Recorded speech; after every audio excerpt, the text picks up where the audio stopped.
So what do you find are the main shifts that managers need to make when moving in from traditional management to working as a manager in an agile environment? It's a great question, because I think the traditional management, whatever that may mean, has certain, I think, connotations which that come with it. And I think those connotations are like cliches for a reason.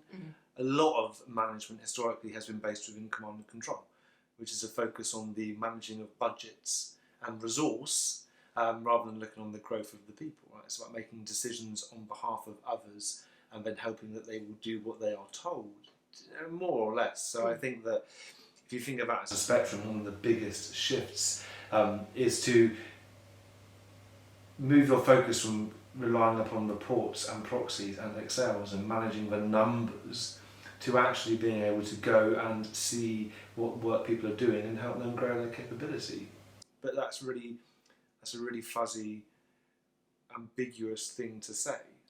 Yeah, but I think it goes from, instead of like managing the work, you go to managing the environment. And there's I don't know, one of these many sayings that I've picked up, I can't remember where I got it. There's one that sort of, it's like, I can't remember exactly, it's like you hired chess players and you're treating them like chess pieces. Yeah. So the fact that we majority, especially within the tech industry, is knowledge work. You're hiring the smartest and best people at these roles to get the best technology, to get the best solutions that you can. And then if one person is telling them what to do, then you're missing out on all of this. So you have to move.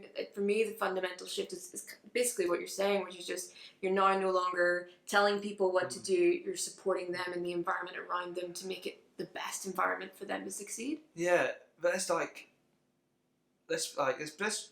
our best to be specific on this, because I completely agree with you, right? But I know the criticism that's been levied at me is particularly on this topic over the years is not being specific enough. Like, what do people actually have to do? Okay. And I think you ready?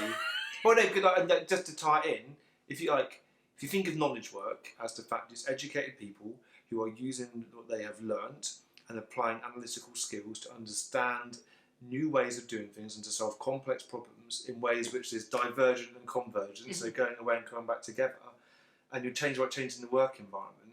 So what are the specific things you can recommend? So what I've done when working with people in this position is working on developing other skills. So their current skill set made them successful and got them to where they are in their current environment. Now their environment has changed, so now there's some new skills and behaviours. So we want to try and isolate those, like as you're saying. So now and these things have to happen gradually. Okay, we don't want to just go overnight. Okay, I'm not responsible for this anymore. But the skills I find most fundamental for managers in this instance are learning some coaching skills. Learning, therefore, how to help people solve their own problems, not always giving them the answers. Again, we want to harness these smart people that we've hired, and teaching them facilitation skills as well. It's like, how do you help your team get there? What are the skills you use to support your team without telling them what to do? And facilitation can be fundamental to that. And then something you can take further in this, because you know way more of this than I do. I think it's about moving and looking more systemically at things and looking at the whole system, not just maybe their reporting line, which is what they would have just looked at before. Yeah, but it's interesting if you take a specific example, which I hope means something to people, when you go from the functional skill-based management. So you have a manager of BAs and a manager of developers and a manager of testers. It's easy to get wrapped up in optimising your single piece. And for the desire to really make your piece the best piece it can be, your slice of the organisation, it leads to massive over-specialisation. People learn skills which are not as applicable to the environment as it would be if they were able to broaden out and be given new opportunities to grow. And I think that for managers to make that shift, right, it's difficult because they were probably promoted and put into a position of management because they were very good at what they were doing. Yeah. And then they were elevated up, and then they learned some management skills, and now we're saying to them, okay, well, you're not going to be managing your individual skill anymore. Perhaps they are managing a couple of teams, but teams as a whole.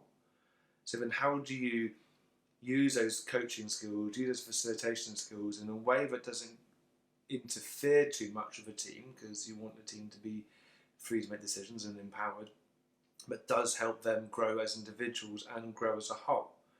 How do you then, one common suggestion, and it's a suggestion in large scale Scrum, is to replace some of that with communities. So create a testing community. Now, would you put that manager being responsible for the growth and development of that community? Like, what support would that manager then need to not run that community like they'd always run their testing organisation?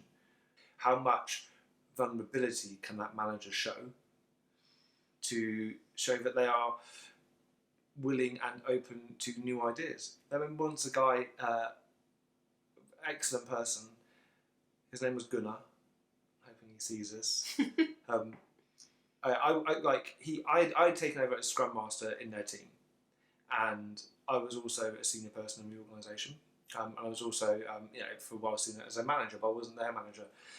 And he walked in, and I'd been talking to the area product owner beforehand, and he walked in. As soon as he walked in, I was like, "Oh, like Joan's in. You can go and talk to her about that thing I spoke to her about, the problem you had yesterday with this guy asking for new features, and I know you weren't sure about the priority. I've spoken to her. She's happy to talk to you." And then so I said, "Do you want to go talk to her now?" He was like, "Okay, thanks," and he walked off. And then I reflected and thought that was a horrible thing to do. Like, I didn't need to tell him to go and talk to Joan.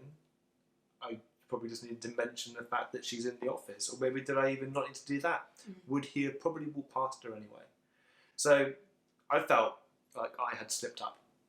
So I just went and apologised to him, because I said, "Look, I'm really sorry. I said, I didn't mean to boss you around. Like, I'm trying to shift my focus. I'm trying not to be perceived as a senior manager who is here to kind of look over the team and tell them what to do, and I shouldn't have done that, and I'm really sorry." He found it hilarious because he was actually quite grateful. But I wanted to make a point of showing that I had felt like I had done something wrong, and that I wanted to show that I'm willing to be vulnerable for the sake of letting them manifest their own destiny and choose their own direction. And own what was going on. And own it. So we talk about the shifts that managers need to make. It is viewing things systemically, and because you're viewing things systemically and you want to shift things in a certain direction, you have to fess up when you get things wrong. And you're trying to build capability, not dependency. Yeah.